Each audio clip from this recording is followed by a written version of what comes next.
Eu estou muito feliz de estar de volta aqui. Para quem não me conhece, meu nome é Michele.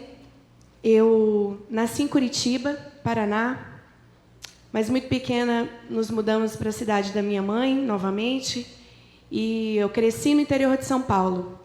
Lá eu me casei, estudei, depois me casei com meu esposo, Tiago, estamos casados há 18 anos, e nos mudamos para Mato Grosso do Sul, Campo Grande. Lá nós ficamos 9 anos, onde o Senhor nos deu os nossos 2 filhos, Mateus e Eduardo, estão ali em cima. E quando nós pensávamos que íamos ficar lá, comprar até um túmulo, para depois ser enterrado lá, o Senhor nos trouxe para Aracaju. 2015, segundo sábado de março, eu estava sentado aí no meio, conhecendo a igreja pela primeira vez. Dia de domingo a gente vai ao culto, né, irmãos? Em qualquer cidade que a gente está, né? Vamos procurar uma igreja. E eu me lembro que o pastor Paulo Sérgio disse assim: se você está conhecendo Aracaju, tome muito cuidado, porque você vai se apaixonar. Ele fala isso até hoje? Ele está certo. Eu não pensei que eu ia não, irmãos, mas ó, Aracaju no coração de todo mundo lá em casa. E por aqui nós ficamos 6 anos.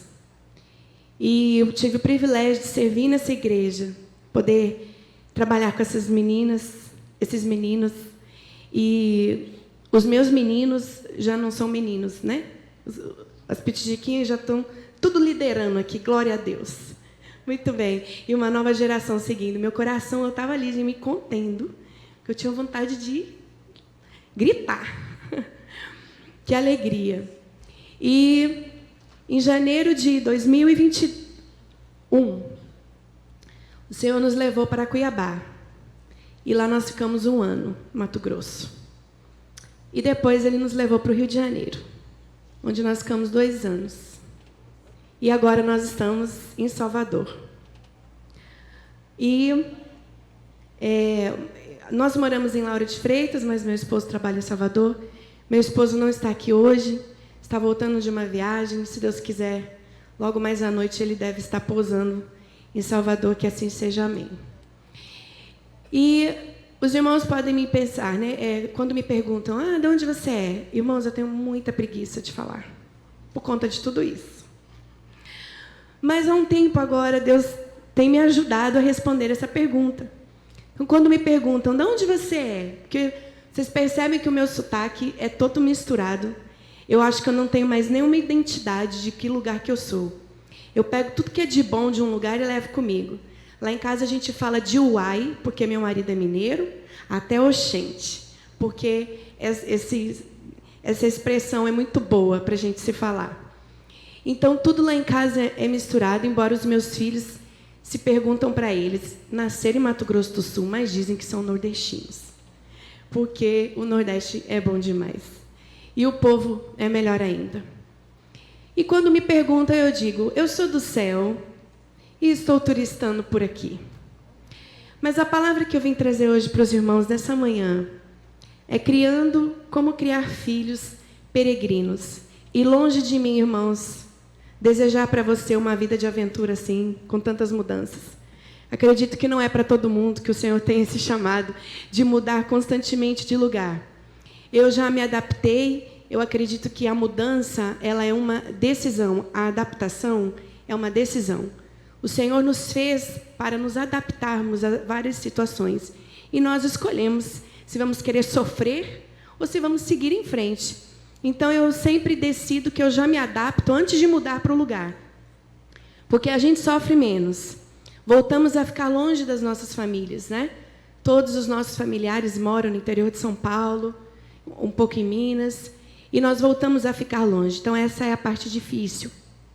Mas o crente que é conduzido, que tem a sua vida conduzida pelo Senhor, porque assim Ele o fez, entregou, é o Senhor que conduz. Quando Ele conduz, Ele paga a conta, Ele supre, Ele resolve. Agora, quando a gente faz as coisas do nosso jeito, a gente corre um risco muito grande de dar errado, de dar ruim nas coisas. Então, eu não estou aqui nessa manhã para convencer você a criar filhos peregrinos, como a minha família é literalmente peregrina, já me chamaram de nômade, de cigana. Tem gente que pergunta se a gente está devendo em alguma cidade, está fugindo para outra. Não é isso, irmãos. Eu digo que nós nos mudamos por meio do trabalho, mas o objetivo principal do Senhor é sempre espiritual. Deus, gente, abençoar a nossa vida financeira, isso não é nada para o Senhor. Acha que esse é o objetivo principal de Deus para a sua vida? Não. O Evangelho vem sendo pregado desde a igreja primitiva, desde que o nosso Senhor Jesus subiu aos céus. Ele vem sendo pregado através de gerações. De gerações. As gerações continuam para que o Evangelho do Senhor possa ser pregado até o dia que Ele venha. Então, nessa manhã, nós vamos refletir um pouco sobre como criar filhos peregrinos, porque nós somos peregrinos. E nós vamos aprender com uma família que teve filhos em tempos muito difíceis. Os irmãos concordam comigo que estamos vivendo tempos muito difíceis para terem filhos? Sim ou não? Sim. Mas quero dizer para os irmãos que tempos difíceis para terem filhos está acontecendo desde o Éden. Se nós pararmos para pensar que a primeira mãe teve que enterrar o seu filho assassinado por um outro filho, tempos difíceis na família vêm desde lá. Em todas as eras, em todos os séculos, nós tivemos tempos difíceis para se criar filhos.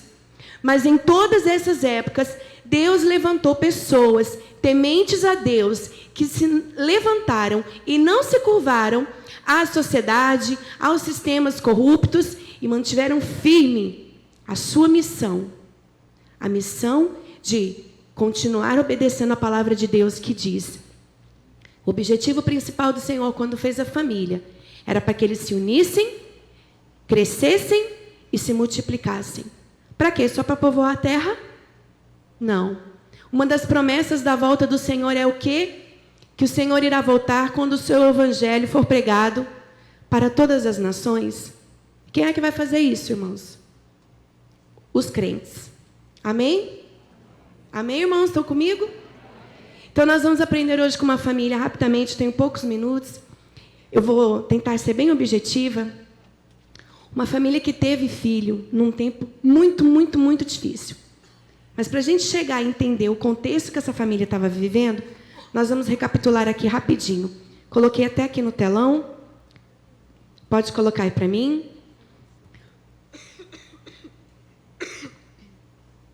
Quero pedir perdão aos irmãos. No sábado passado, irmãos, eu estava hospitalizada, tirando até tomografia. Estou numa sequência de questões respiratórias que foram se agravando. Quarta-feira, agora, eu olhava para domingo e falava: meu Deus, não vai ser possível. Eu não quero ligar para cancelar. Mas eu nunca usei nem bombinha, irmãos, na minha vida. Tive que usar essa semana. Então, a palavra vai ser pregada, amém? Porque o poder está na semente e não no semeador. Então, se eu precisar tossir um pouquinho, os irmãos, aguente firme. Estou com água, estou com um monte de coisa aqui. A gente vai chegar lá, amém? Família de Joquebede. E antes que você pense naquela musiquinha que vai ficar na sua cabeça, nós já vamos começar a ler sobre como é que a gente vai chegar em Joquebede. Porque Joquebede está vivendo no Egito. E o Egito é um lugar provisório. Então, nós vamos ler. Pode colocar aí para mim o próximo, por favor. Isso. Nós vamos ler aqui, ó. Como começa Êxodo capítulo 1. Diz assim: são estes, pois, os nomes dos filhos de Israel, que entraram com Jacó no Egito, cada um com sua respectiva família. Rúben, Simeão, Levi, Judá, Issacar, Zebulon e Benjamim, Dan, Naphtali, Gad e Áser. Ao todo, os descendentes de Jacó eram 70. José, porém, já se encontrava no Egito. Ora, morreram José, todos os seus irmãos e toda aquela geração. Os israelitas, porém, eram férteis, proliferaram, tornaram-se numerosos e fortaleceram-se muito, tanto que encheram o país. Se a gente parar nesse versículo, o Egito tá bom demais. Vamos recapitular aqui que Deus chamou um povo para ser seu, o povo de Israel. Através de Abraão, ele disse: Abraão, sai dessa terra que eu vou levar vocês para uma nova terra, chamada Canaã. Canaã é o seu lugar. E Abraão teve Isaque e teve Jacó. Jacó teve 12 filhos. Uma família muito complicada, porque Jacó teve várias mulheres, 12 filhos com 4 mulheres. Imagina que beleza. E, além de tudo isso, ele ainda preferia um filho além dos outros. Problema seríssimo. Qual é o resultado disso? Ódio entre os irmãos. Esses irmãos pegaram José, queriam matá-lo. Deus interveio. Resolveram vender esse irmão para o Egito. Não para o Egito, para uma caravana que passava, e levaram ele para o Egito. Então, estavam livres daquele irmão perturbador. Ainda mentiram ao pai, dizendo: seu filho preferido morreu. Foi morto por um animal selvagem. E José vai para o Egito. Abandonado pelos seus irmãos, chegou lá, se torna um escravo, vai trabalhar na casa dos outros, cai em cilada, cai em armadilha, é preso injustamente. E neste momento José está numa prisão. Todo o tempo a Bíblia diz que o Senhor estava com ele, porque o coração de José era do Senhor. E de repente, aquele jovem, dormindo na cadeia, no outro dia vai tomar café com o faraó, porque ele tinha um dom, o dom de sonhos, de interpretações. E ele interpreta um sonho de Faraó, que era um sonho profético.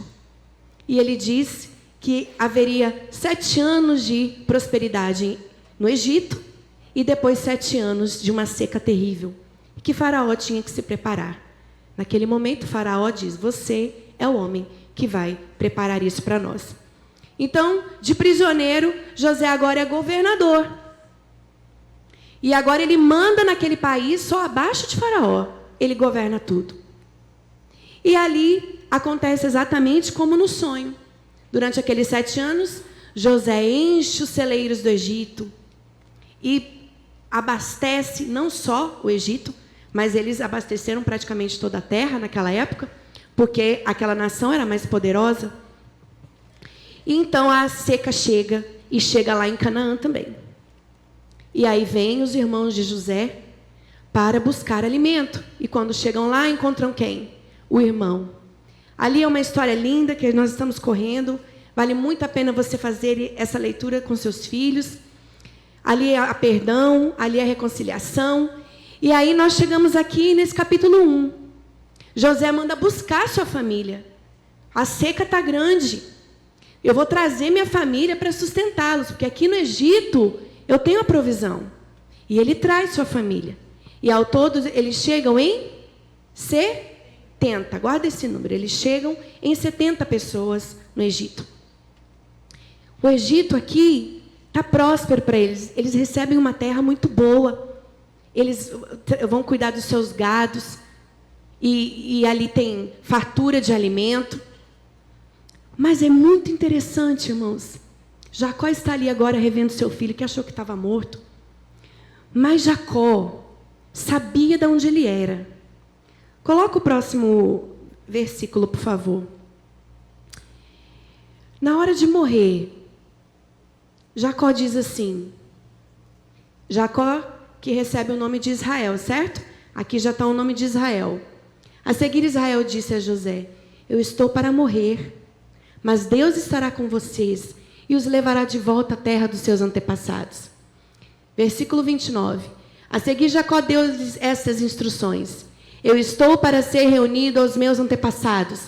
Sepultem-me junto aos meus pais na caverna de campo de Efron e Tita, na caverna do campo de Maquipela, perto de Manre, em Canaã.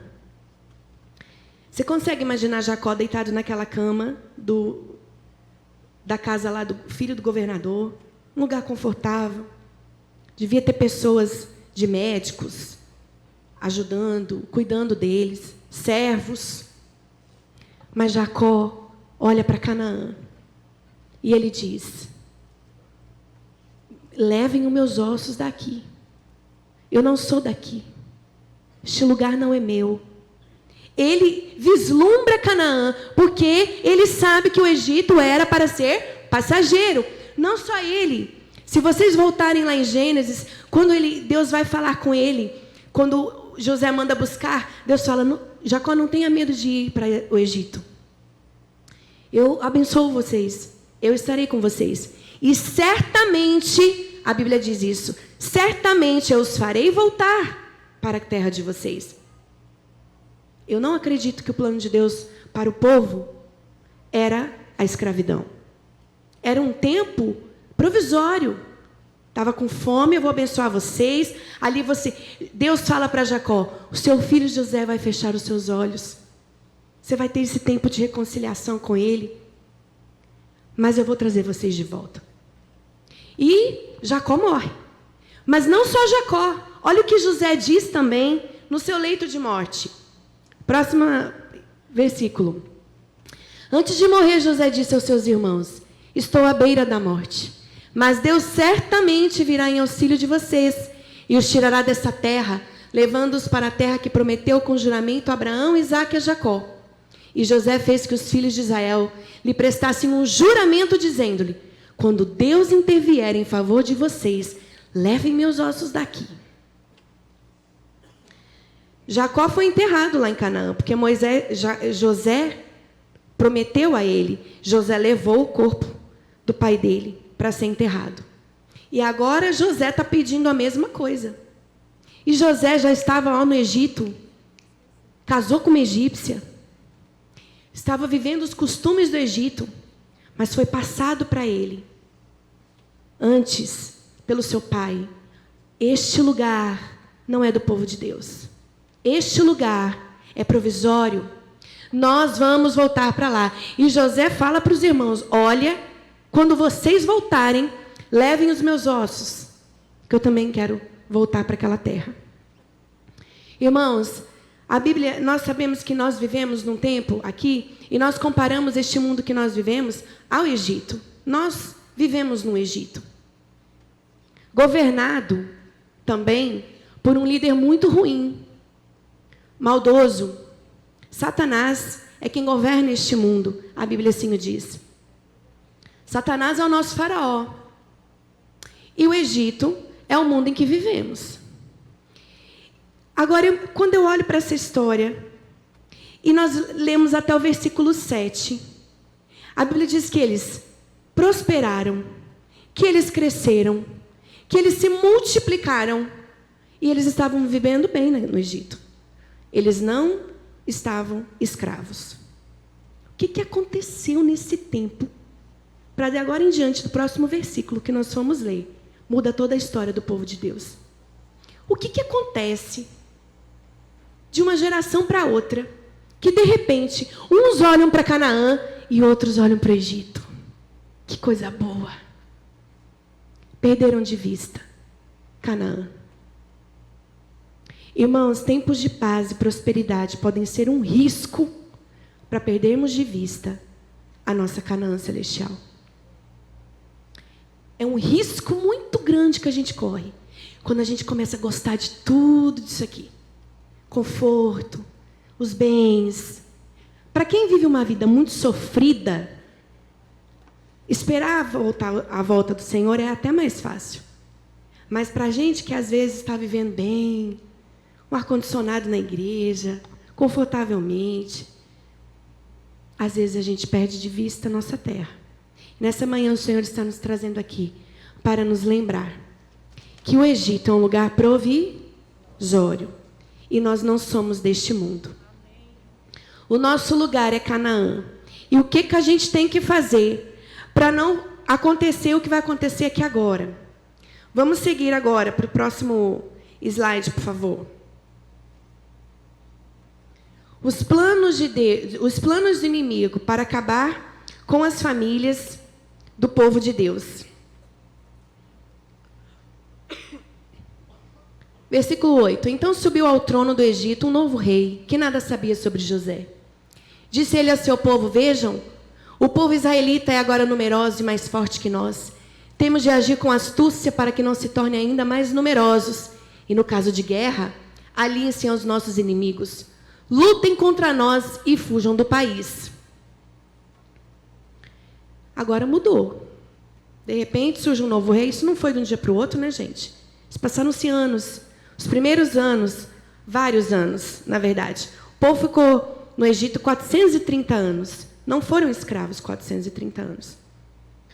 Alguns anos, existe uma diferença aí entre os estudiosos, eu não vou me atentar a números, mas por mais de 70 anos eles viveram bem ali. E depois surge um novo faraó. Quando a Bíblia diz que ele nada sabia sobre José, na verdade ele não tinha intimidade, não tinha empatia, porque a história de José estava nos livros do palácio. José fez um projeto incrível para recuperar o Egito daquela seca. Então, eles sabiam, sim, quem era aquele povo. E o povo de Deus, eles viviam harmoniosamente, não só com os egípcios, mas outros povos também que viviam por ali. Havia uma harmonia. E esse é o grande perigo do povo de Deus. Porque ser luz nas trevas não é ter comunhão com as trevas. E a gente começa não só a se acostumar, a gente começa a se misturar, a gente começa a se comportar igual, a gente começa a ter casamentos com pessoas que não têm a mesma fé que nós, a gente começa a se misturar e, de repente, a gente perde a nossa identidade. Porque hoje, a igreja do Senhor, muitas coisas que nós fazemos está totalmente igual às coisas do mundo.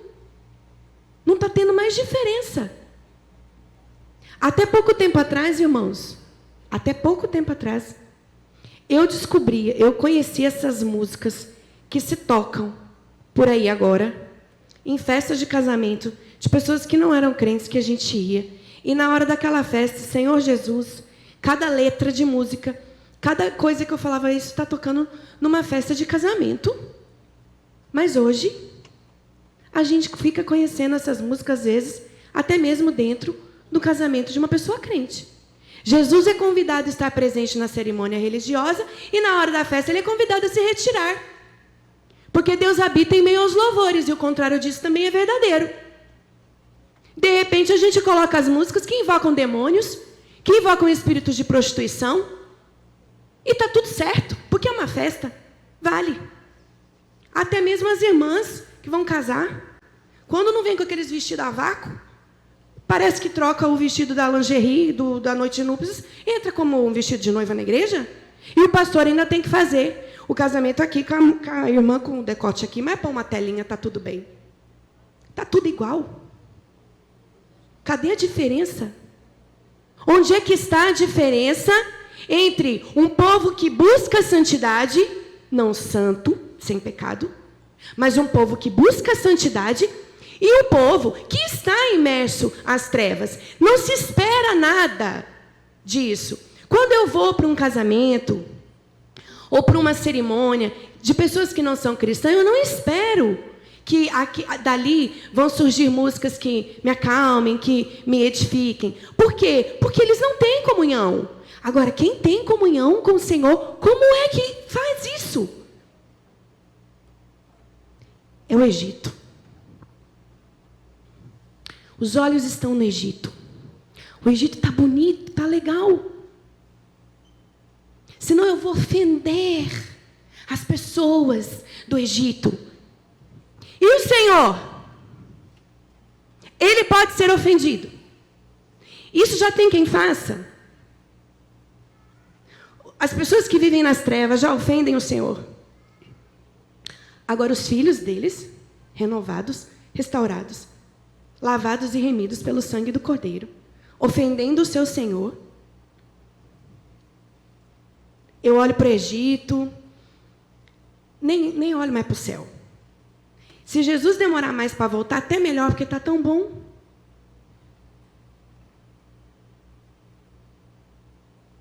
E aí ele coloca 3 planos que eu vou falar rapidamente para acabar com o povo de Deus lá no Egito, e ele faz isso até hoje conosco. Primeiro plano. Ele aumenta a carga horária de trabalho. Não só a carga, mas o horário. E faz aqueles homens trabalharem tanto.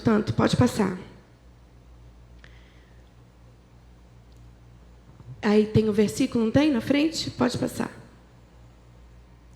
Não, volta. Já passou, né? Eu já li. Estabeleceram, pois, sobre os chefes de trabalho forçados para os oprimir com tarefas pesadas. E assim os israelitas construíram para Faraó as cidades celeiros de Pitom e Ramsés. Toda a igreja, por favor, leia o seguinte. Todavia...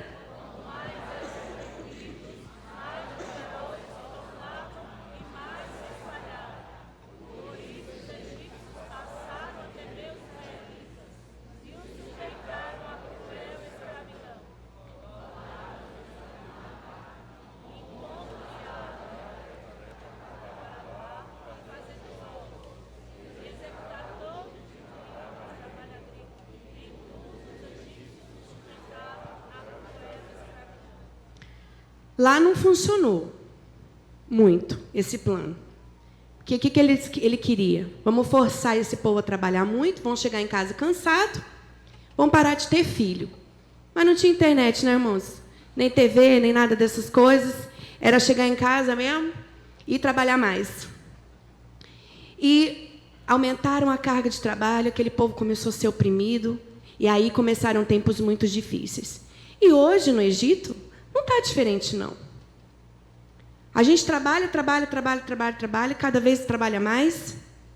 E eu me lembro uma vez que eu fui orar e me queixar, Senhor, estou tão cansada, tanta coisa que eu tenho para fazer, e tenho ainda isso. Aí sabe o que Deus me respondeu? Não tem nada a ver com a sua agenda, você fez ela sozinha. Eu te dou de missão aquilo que você consegue fazer. Esse monte de coisa que você pôs aí não tem nada a ver comigo. Aquela musiquinha do Ado, né? Cada um no seu quadrado. Tive que cantar ela. Porque realmente quem monta a nossa agenda somos nós. Somos nós que vamos enchendo as coisas. Só que, irmãos, quanto mais a gente trabalha, uma coisa vai faltar. O tempo em algum lugar vai faltar. E tem faltado dentro dos lares. A ausência da paternidade, da maternidade dentro de casa, as consequências estão aí gritantes. Mas eu preciso trabalhar. A pergunta é, eu estou trabalhando para quem? Para juntar tesouros, para juntar grãos nos celeiros e para construir tijolos para Faraó deste mundo? Ou eu estou trabalhando para um reino, para um lugar que não é daqui? Porque a Bíblia diz, não construa coisas aqui que o ladrão vai roubar, que a traça vai acabar com tudo. Juntem tesouros no céu. E como é que eu junto tesouros no céu? Executando os serviços e os trabalhos que Deus estabeleceu para cada um de nós. Você tem uma família? Esse é o seu trabalho. Essa é a sua missão. Construa os seus tijolos, enche os seus celeiros, mas olhando para a terra de Canaã. E nós precisamos tomar muito cuidado, irmãos. Porque cada vez mais vai ficando mais insuportável. Por quê? Porque a gente quer viver um padrão do Egito. É o Egito que determina como é que você tem que viver. Você tem que ter isso. E nós estamos seguindo a cartilha. Só que a cartilha do Egito é regida por Satanás. E não pelo Senhor. Segundo plano para acabar com a família. Pode passar, por favor. Eu vou até pedir para os irmãos lerem, que foi controlar e diminuir a taxa de natalidade. E aí entram as parteiras. Pode passar, por favor. Vamos ler juntos, irmãos? Então... Não, o outro versículo. Da parteira, volta. Isso, vai lá. Deus foi bondoso... Não, volta o anterior, por favor. Isso, vamos lá. O rei do Egito...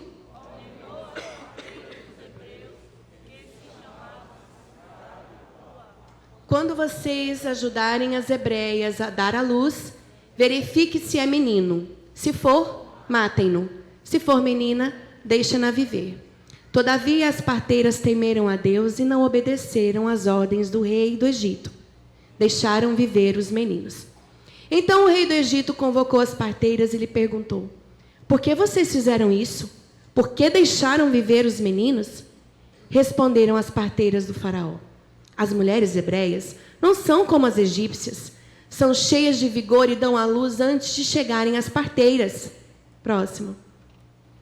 Deus foi bondoso com as parteiras, e o povo ia se tornando ainda mais numeroso, cada vez mais forte.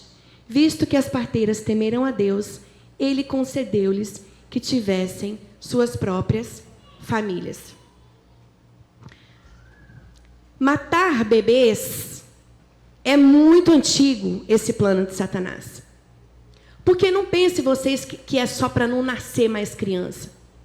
Satanás sabe que o evangelho é levado de gerações a gerações. Qual é o interesse que ele tem em que novas crianças nasçam? E lá, essas mulheres recebem uma ordem. Sabe o que era uma ordem no faraó? Uma lei. Uma lei. Você vai fazer o parto, se nascer menino, mate. Qual era a estratégia dele? Eu vou diminuir essa população agora. Então, não deixe os meninos viverem, mate no parto. Mas a Bíblia diz que essas mulheres temeram mais a Deus. E olha a resposta que elas dão, eu gosto muito. Estratégia de Deus, né? Quando elas vão ao faraó, vocês acham que elas foram para o faraó tranquilas?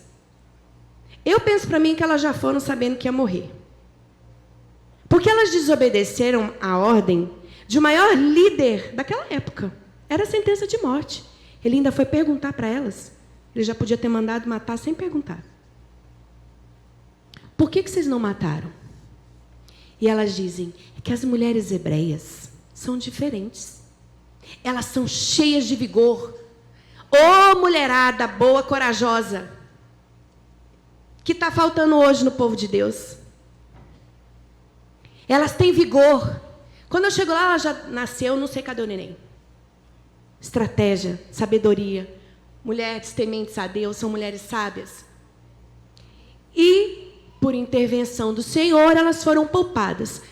Gente, nem sempre Deus poupou pessoas que temeram a Deus. Nós sabemos disso.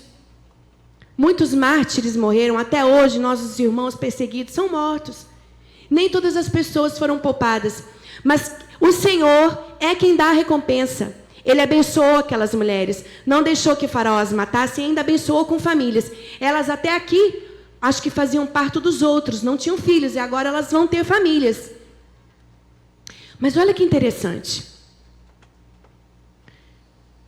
A gente começa a concordar com as coisas do Egito. E até hoje, Satanás tem mandado matar bebês, agora dentro dos ventres de suas mães. E está tudo certo. Porque a mulher tem direito. Só não tem a criança que está dentro. E a minha palavra aqui, irmãos, nessa manhã, é para o povo de Deus. A gente não pode compactuar nunca com isso. Porque isso é uma estratégia de Satanás. E nós somos pessoas que precisamos temer a Deus, assim como Sifrá e Puá. Primeiras mulheres citadas na Bíblia aqui nessa história de Moisés. Nem Joquebede foi citada aqui ainda. Sifrá e Puá se posicionaram. Chegaram e falaram, no meu turno não. Sou eu que estou de plantão hoje. É meu dia de fazer parto. Então, no meu plantão, não. Onde estão os jovens alunos de medicina? Estão preparados para se posicionar diante de leis que virão contra a palavra do Senhor? Nós vamos temer mais a quem? Aos nossos empregos? Nós vamos temer mais as leis impostas por uma sociedade corrupta e pervertida? Ou nós vamos nos posicionar? Nós vamos temer mais a Deus? Nós precisamos ter mais respeito e temor a Ele. Misericórdia. É pior. Tem gente que tem mais medo de colocar um posicionamento no Instagram, porque vão criticá-lo, vão vir comentários, vão bloqueá-lo, do que temer a Deus. Estratégia antiga. Mas nós devemos dizer, não no meu turno. Aqui não. Eu temo mais ao Senhor do que qualquer lei que venha contra os valores e os princípios, que ao longo dos anos, ao longo dos séculos, não mudou. A palavra do Senhor nunca mudará. Terceiro plano, rapidamente. Eliminar a figura masculina de dentro do lar. Quando Faraó viu que matar os bebês no parto não funcionou, então agora vocês vão pegar todos os meninos abaixo de 2 anos e vão jogar no Nilo para morrerem afogados. E aqui agora a lei não é mais para parteiras ou para os soldados. Aqui, especificamente, ele diz para todo o povo. Para todo o povo. Então agora era assim. Engravidou, contando, daqui uns meses a mulher vai ter neném. Ia lá ver. É menino, o próprio povo já pegava e tirava e jogava. Os irmãos conseguem imaginar que tempo era esse? E por que matar só os meninos? Para Faraó, a estratégia é simples. Um homem poderia engravidar mais mulheres numa quantidade de tempo menor. Então, aumenta-se o número de pessoas mais rápido. E também, os homens, não existindo mais, não iam crescer e não iriam se tornar fortes e guerrear e poder levantar uma rebelião e um exército e enfrentar o Egito. Simples. Satanás tem feito a mesma coisa hoje. Tirando a masculinidade de dentro das nossas casas. A figura do homem. São várias as estratégias que são feitas isso. Para enfraquecer. Isso aqui não é só a Bíblia que fala, não. Hoje a gente já sabe. A ciência comprova tanto. Tem tantas pesquisas. Né? As pessoas os presídios estão cheios de pessoas, de homens que não tiveram pai. A gente sabe a desgraça que acontece numa sociedade quando não tem um pai presente, uma figura forte que ensine e que represente o Pai Celestial. Quantos de nós temos problemas com os nossos pais paternos mesmo, o homem, porque temos dificuldade, porque tivemos pais ruins, violentos, pais que abandonaram, e temos dificuldades muitas vezes de reconhecer a paternidade de Deus, porque sim, é o pai que precisa representar a paternidade de Deus na vida do seu filho. Então essa é uma estratégia antiga. E infelizmente tem funcionado também nos dias do nosso Egito. Aí é aqui. Pode colocar a Joquebede aí para mim. É nesse momento da história que essa mulher vai ter um filho. Estão entrando nas casas para pegar os bebês que nasceram. Já imaginou essa mulher quando descobre que está grávida? Aí vem aquelas irmãs, né, do Ministério de Intriga. Engravidou? Meu Deus. Tomara que não seja menino, né? Porque se for... Não tem? Essas irmãs assim? Misericórdia. Engravidou de novo, já tinha 2, para que ter mais um? Não é assim? Não paga uma fralda da irmã. Mas tem que dar o palpite se a irmã vai ter mais um ou se vai ter mais 2. E ela está ali. E a Bíblia diz que Joquebede, olha que texto fantástico. A Bíblia, irmãos, não tem nenhum versículo aleatório. Olha que lindo. Um homem da tribo de Levi casou-se com uma mulher da mesma tribo. Por que isso está escrito aí? Por que essa informação? Aqui já me mostra que Joquebede não se misturou com o Egito. Ela já construiu um casamento dentro do povo de Deus. Vocês entendem isso também? Isso aqui não está escrito à toa, não, irmãos. E ela engravidou e deu à luz um filho. Vendo que era bonito, ela escondeu por 3 meses. Irmãos, ninguém faz filhos. Deus é doador da vida. Se a gente pudesse fazer filhos, eu não tinha feito tratamento para engravidar. Que sofrimento que foi na minha vida. Eu tinha feito. Como é que a gente faz filho? A gente brinca, né? Tão lindo, foi eu que fiz. Não foi. Como é que a gente fez o cabelo do filho, a unha? Como é que você juntou um osso com o outro? Isso é um milagre. Deus é doador da vida. Amém? Todas as pessoas vão ter filhos? Não, eu sei que não. Me compadeço profundamente das pessoas que querem ter um filho e não podem. Sofri muito. Por 4 anos, eu orei ao Senhor como Ana. Chorei, busquei, fiz tratamento. Passei por exames terríveis. Não sei quantos aqui estavam presentes. Um dia, eu dei testemunho aqui na igreja, cantei com meu filho sobre o testemunho de milagre que Deus fez na minha vida. Ele tinha 5 anos, agora ele tem 14. Adolescentou, do verbo adolescentar, né? Mas eu dei o testemunho aqui na igreja. O Senhor me abençoou. Então, nós não fazemos filhos. O Senhor é quem é o doador da vida. Mas as mulheres escolhem ter esses filhos. E ela deu à luz. Isso me ensina tanto.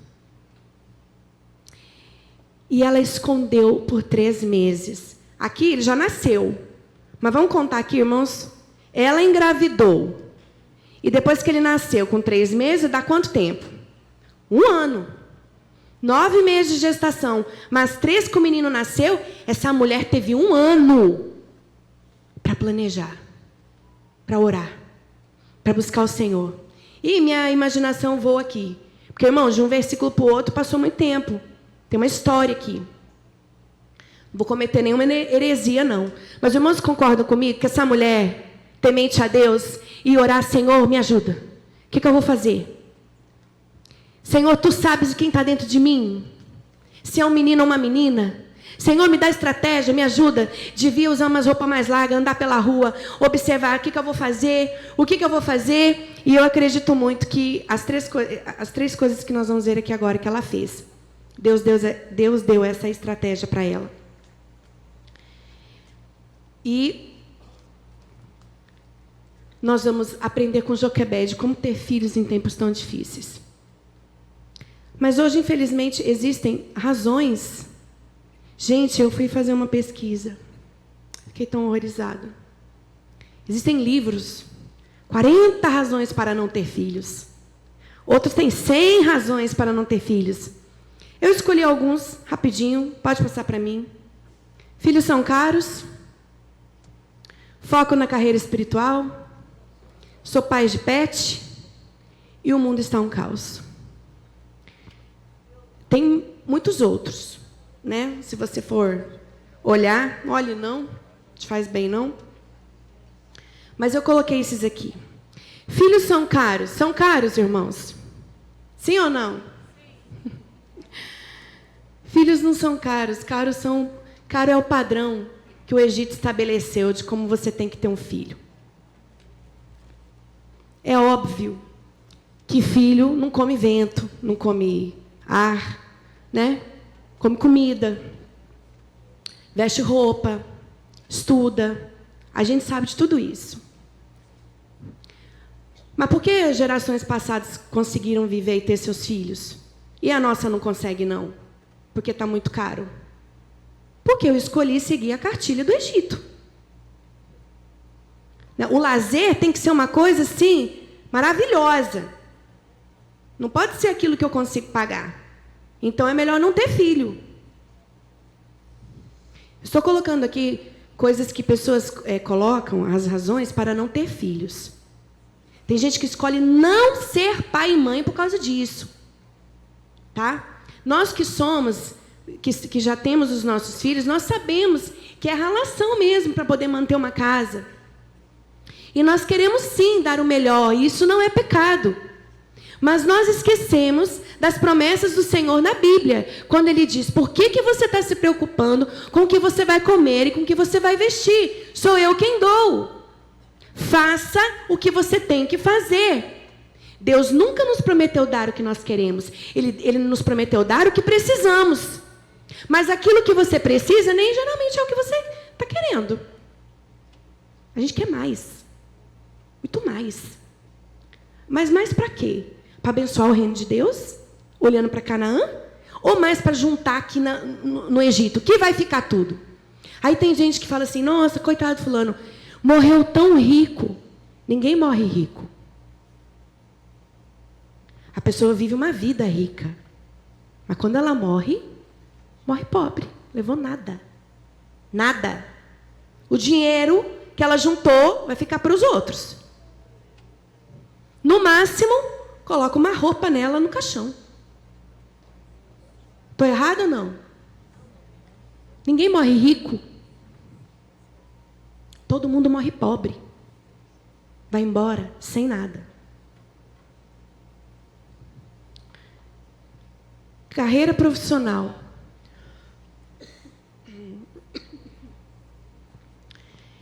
Irmãos, isso aqui é uma armadilha tão grande, porque a gente acha que a nossa carreira profissional é o sucesso da nossa vida. Deixa eu falar uma coisa para vocês. A nossa segurança não está num concurso. A nossa segurança não está num dinheiro que eu juntei no banco. Isso, de uma hora para outra, muda completamente. Olha os nossos irmãos do Rio Grande do Sul. Que vídeo lindo esse. Fui tão alimentada em ver os nossos irmãos, o nosso dinheiro que a gente junta e que a gente doa para aquilo lá. Uma água veio e em poucos minutos levou tudo que aquelas pessoas tinham. E às vezes a moça lá, médica, tem uma carreira. Não tinha onde atender. O que adianta uma carreira profissional e estar desalinhado com aquilo que Deus propôs para a sua vida? Porque o propósito de Deus para você, que tem um chamado para ser médico, para ser advogado, para ser professor, não é para te abençoar financeiramente, para ser um médico rico, um professor com nome e destacado entre a sociedade. É que você alcance essas pessoas com que Ele vai colocar você e apontar Canaã. O resto vem tudo atrás, gente. As bênçãos, elas vêm. A Bíblia diz que elas nos acompanham. Mas o meu objetivo na minha carreira tem que ser honrar o nome de Cristo. Tem gente que luta, eu quero deixar um nome. Tem gente que tem filho, porque eu quero deixar uma descendência, deixar o meu sobrenome. Não é o seu sobrenome que tem que ser lembrado, é o nome de Cristo através das suas gerações. Aqui, a minha avó, eu vou voltar só na minha avó materna, não vou nem para minha bisavó, tataravó. Se a minha avó, mãe da minha mãe, Guilhermina, tivesse abortado, até agora, 31 pessoas não teriam nascido. Dentre eles, 2 pastores, um missionário, professores, farmacêuticos. E a geração dos meus filhos, que já está aí crescendo, algumas para casar. Quando uma pessoa aborta, ela não mata uma pessoa, ela mata uma geração. Quando Rebeca vai diante de Deus e fala assim, o que está acontecendo aqui na minha barriga? Eu estou para morrer. O que é isso aqui? E Deus não diz para ela, tem 2 bebês na sua barriga. Deus não diz para ela, tem 2 meninos na sua barriga. Deus diz para ela, tem 2 nações na sua barriga. A minha descendência, em nome de Jesus, vai servir nessa terra para levar o nome de Cristo. Porque senão, que vida medíocre que eu tive. Medíocre. Nem todos os nossos filhos serão conhecidos nessa terra. Alguns Deus levanta assim. Susana Wesley, século XVIII, uma mulher simples, se casou com um homem de Deus, uma mulher crente, teve 19 filhos. Não precisa ter 19 filhos, não estou dizendo isso. Qual era a missão dessa mulher, irmãos? Pelo menos fazer esses meninos crescer, comer, beber, não é não? Que já era um trabalhão.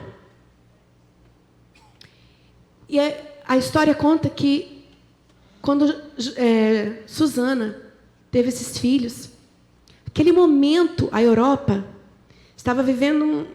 O cristianismo estava em desvaneio com o iluminismo. Tempos terríveis para se criar filho no Evangelho. E essa mulher cria uma estratégia, monta dentro da casa dela os horários de encontro com cada filho, para estudar a Bíblia. Alfabetizou os 19 com a Bíblia. Sabe o que eu penso? Que quando ela estava lá, ensinando os filhos, ela nem imaginava na vida dela que daqueles 19, um deles seria John Wesley, fundador do metodismo, um dos maiores pregadores daquele século, usado por Deus para um grande avivamento. E ela nem imaginou que em 2024, irmãos do Brasil cantariam na língua portuguesa hinos compostos por um outro filho dela chamado Charles Wesley. Toda vez que cantamos, Cristo já ressuscitou, filho dela que compôs. A gente nem imagina o que Deus vai fazer com os nossos filhos. Porque a nossa parte é simplesmente apontar o caminho, se mantendo no caminho, não soltando as rédeas daquilo que rege a nossa fé, e não se acostumando com as coisas do Egito. O resto ele faz. Ele vai fazer.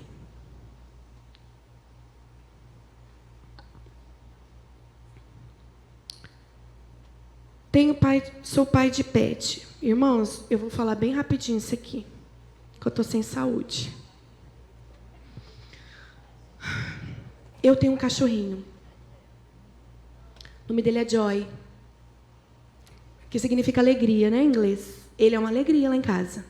E ele, sim, pertence à nossa família desde os seus 45 dias. Veio para nós quando estávamos no Rio de Janeiro.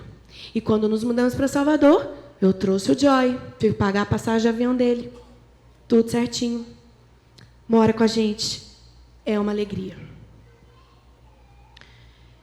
E eu amo tanto meu cachorrinho que eu respeito a essência dele e aquilo que Deus criou ele para ser. Eu não posso transformar um ser em algo que Deus não o fez. Então, eu sei que isso aqui diverge em muitas opiniões, mas o Joy não é meu filho, eu não pari ele. E ele não se parece comigo. Definitivamente. A gente sabe que tem muitas pessoas que não podem ter filhos. E um cachorrinho traz, sim, às vezes, um consolo, uma alegria. Mas a gente não pode naturalizar o que não é natural. Os 2 anos que eu morei no Rio de Janeiro, irmãos, eu levava meus filhos para a escola a pé. Eram 15 minutos de caminhada. E ali a gente via cenas terríveis. Chamado de cracudos, né? As pessoas tomadas por crack, aos montes nas calçadas. Você não tinha como escapar. Você, às vezes, passava por cima, desviava pela rua, igual bicho. Sujos. Com a boca cheia de não sei nem o quê. E todo dia vendo aquilo. Eu ensinava muitas coisas para os meus filhos no caminho para a escola. Não era matemática, não. Ensinava coisas... Esse é o que o pecado faz. Ele acaba com a vida da pessoa. Mas tinha uma coisa que eu orava ao Senhor. E os 2 anos que eu fiquei lá, eu orava todo dia quando eu me via nessa situação. E eu dizia, meu Deus, não me deixe acostumar com isso. Porque o Senhor não fez essas pessoas para serem bicho. Elas estão sendo desumanizadas. Porque é isso que o pecado faz. Ele desumaniza. Porque qual é a estratégia de Satanás? Qual foi o ser de todas as criaturas que Deus criou? O único ser, a única criatura que Deus criou à imagem e semelhança dele? Nós. Não os animais. Os animais foram criados por Deus e a Bíblia diz que Deus olhou e disse que era bom. E é bom mesmo. Mas quando ele fez o homem, ele disse, façamos o homem à nossa imagem e semelhança. Então eu não posso olhar para o meu cachorrinho e dizer que ele é a imagem e semelhança do meu Deus. Então eu vou atender às necessidades dele. Eu levo ele para passear num lugar que é bom para ele, não que é bom para mim. Né? Meu modelinho que eu vou desfilar nos lugares, meu filhinho, não dou conta disso não, irmãos. Isso não é respeito ao animal, ele tem suas necessidades. Ele nunca vai ser um humano. Não humanize o que Deus não humanizou. E quando você olhar uma pessoa que está parecendo um bicho, corroída pelo pecado, pelas consequências de drogas e tudo mais, tenha compaixão e diga, essa pessoa não nasceu para isso. O diabo transfigurou ela para ficar bem longe de ser parecido com o Criador.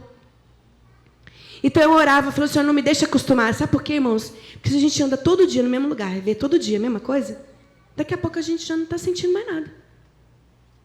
A gente já começa a falar, tá vendo o que dá? Merece viver essa vida. Procurou, não quer ajuda? Quando eles acordavam, irmãos, com fome, só a proteção do Senhor.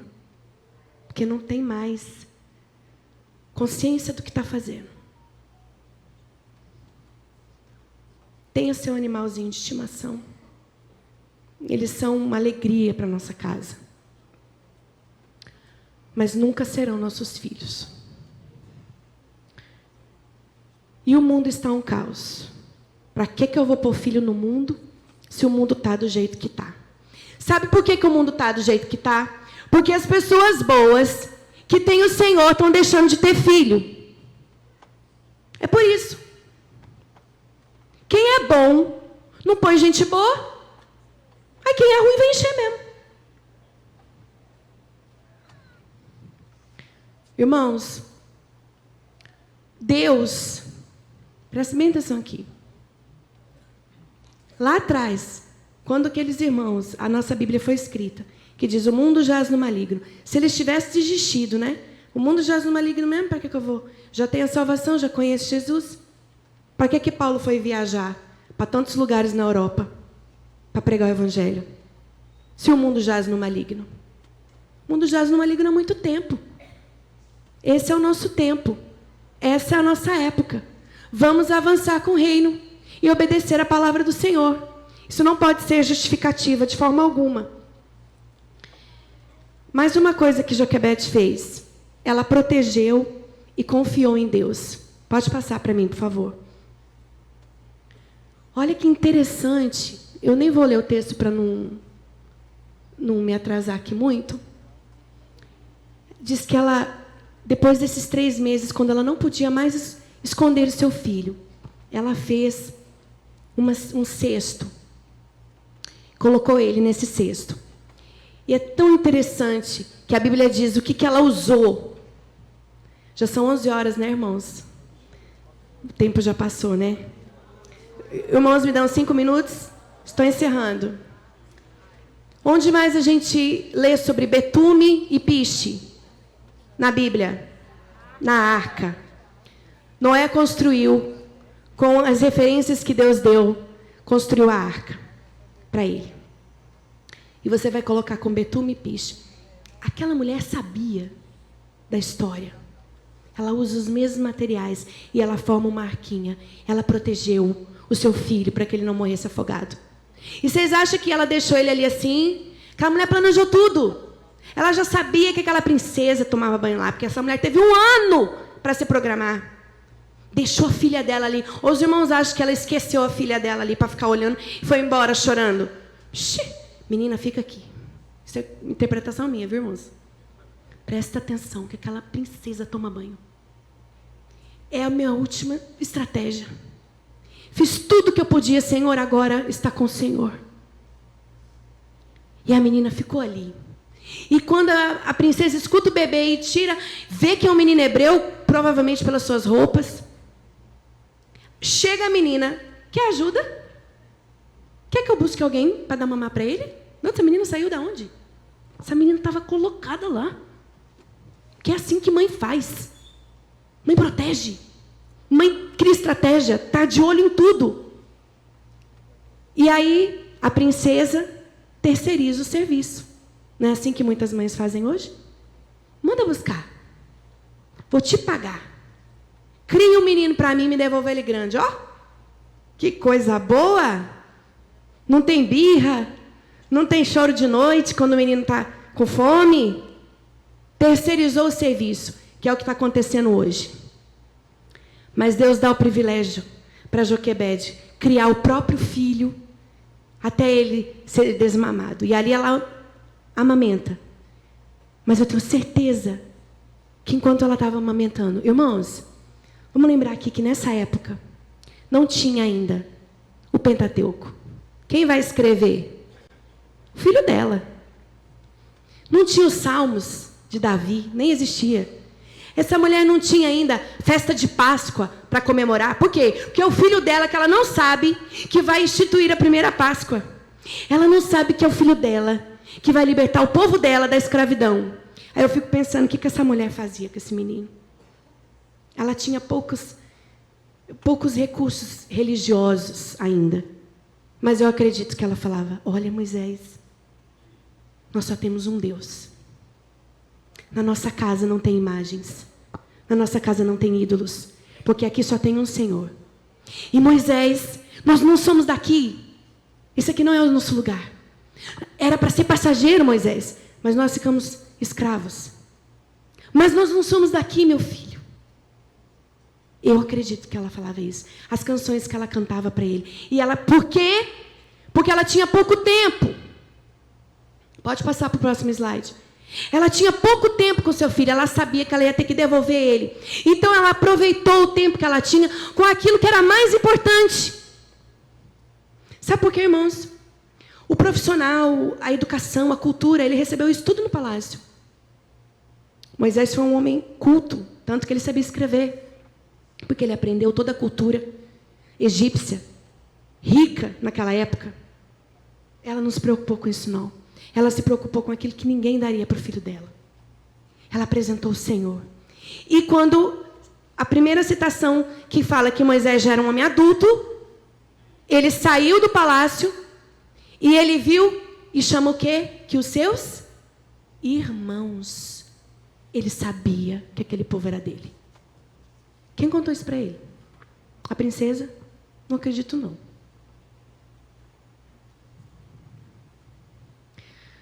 E para encerrar, irmãos, que o nosso tempo avançou.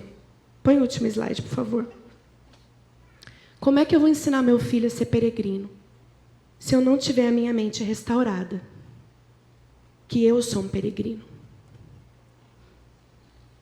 Quantos de nós, irmãos, nessa manhã, estamos olhando para os nossos filhos ou para o futuro?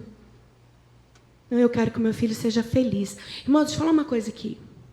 Ninguém faz alguém feliz. Só o Senhor. Para de achar, minha irmã que está solteira, meu irmão que está solteiro, que você vai casar para fazer alguém feliz. Como é que alguém faz alguém feliz, gente? Eu não consigo.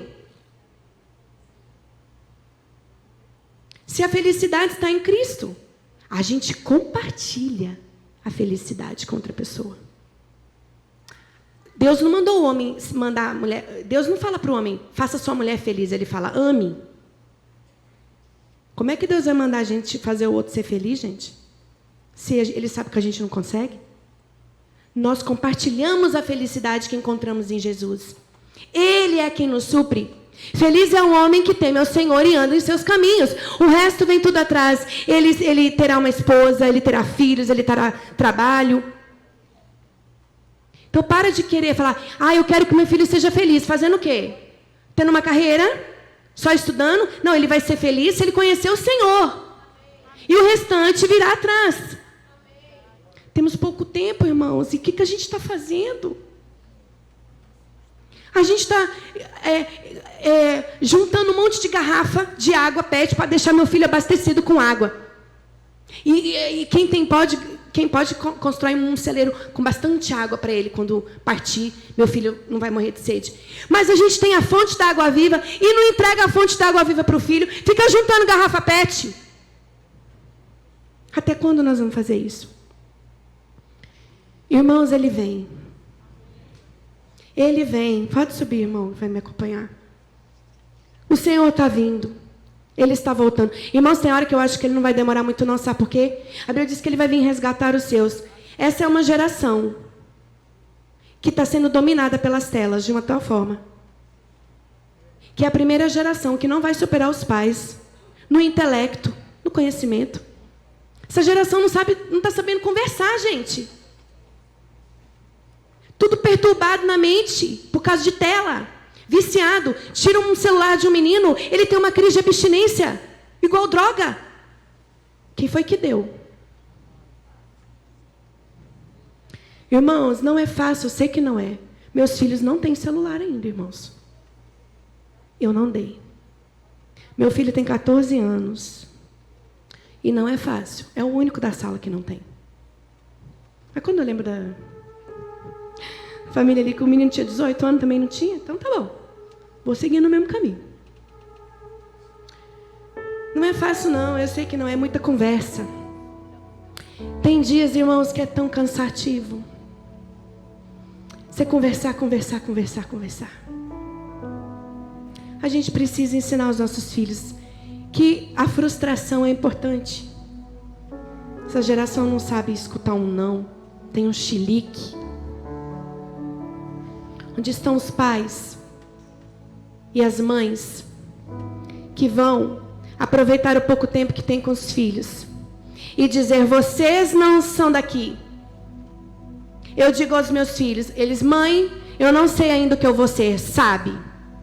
Você vai ser um missionário que vai pregar o evangelho. A gente só não descobriu ainda onde.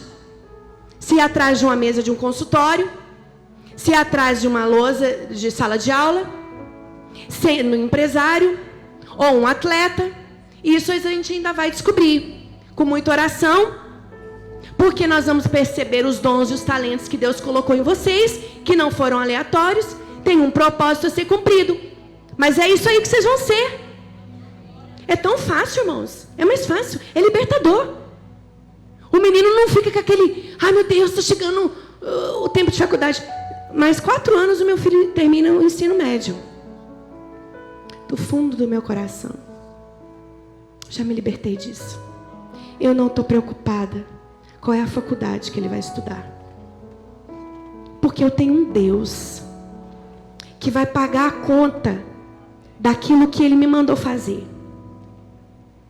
Quantos aqui querem fazer isso? Quero que você feche seus olhos e nós vamos encerrar orando. Me perdoem pelo tempo. Eu tive um pouquinho de tempo só para trazer, mas você fique muito à vontade. E nós vamos orar assim. Eu não vou me apegar com as coisas daqui, pois eu sei há um lugar que me espera. Estrangeiro eu sou, o meu olhar é o céu. Meu Jesus vem buscar a sua noiva. Ele virá no piscar de olhar.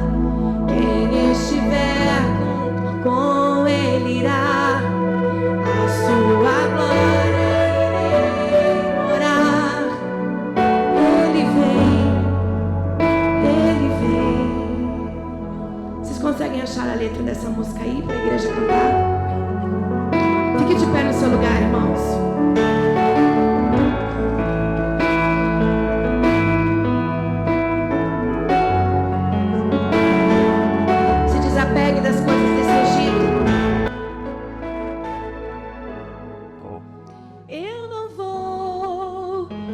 navegar com as coisas daqui, pois eu sei há um lugar que me espera.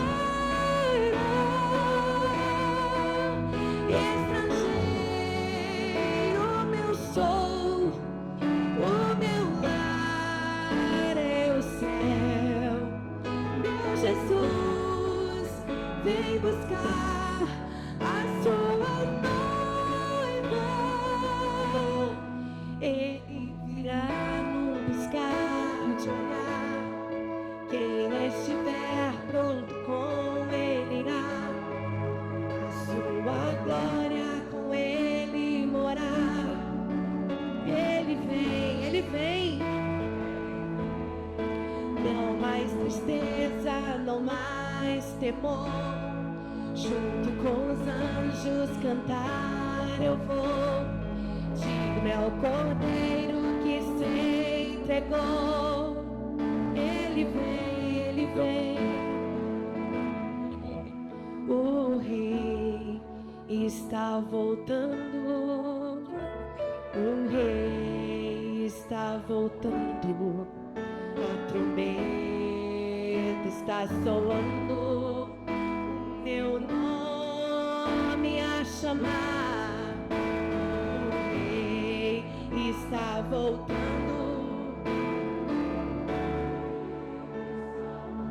Aleluia. Ele vem.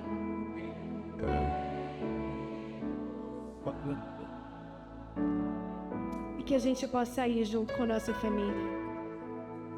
Feche seus olhos, irmãos. Senhor Jesus, nos perdoe, Pai, nessa manhã. Em arrependimento, chegamos diante de Ti para pedir perdão por estarmos amando, gostando desse Egito e por termos esquecido a nossa terra. Eleva, Senhor, os nossos olhos nessa manhã para a nossa Canaã. Nos faz lembrar, Senhor, de onde somos, para onde vamos. Nos faz, Senhor, lembrarmos de que esse mundo é passageiro, é provisório e que temos pouco tempo, Senhor, para cumprir aquele propósito que o Senhor nos deu. Oh, Deus, abençoe essas famílias, esses pais, essas mães. Traz de novo, Senhor. Traz de novo, ó Deus, o juízo na mente, no coração. Traz, Senhor, em nome de Jesus, nessas famílias, a verdade. Liberta, Senhor, das coisas do Egito. Liberta, Senhor, dos projetos do Egito. Traz de volta, Senhor, o comprometimento, a missão que o Senhor deu a cada um. Que eles aproveitem o pouco tempo que tem com os filhos para mostrar, Senhor, o Deus Criador, para dizer que Ele vem e que diploma nenhum os levará para o céu. Nome na sociedade não os levará para o céu. Não se compra a salvação. Meu Deus, abençoa essas famílias. Liberta, Senhor, esses meninos desse sistema corrupto que temos vivido, aprisionado essa nova geração. Levanta, Senhor, os pastores, os missionários, os professores, os advogados. Liberta, Senhor, pessoas simples, comuns. Libera, Senhor, para proclamar o Teu Evangelho até que o Senhor venha. Que o Teu nome esteja na nossa descendência. Em nome de Jesus é que nós te pedimos. Nos ajuda. E a igreja diz...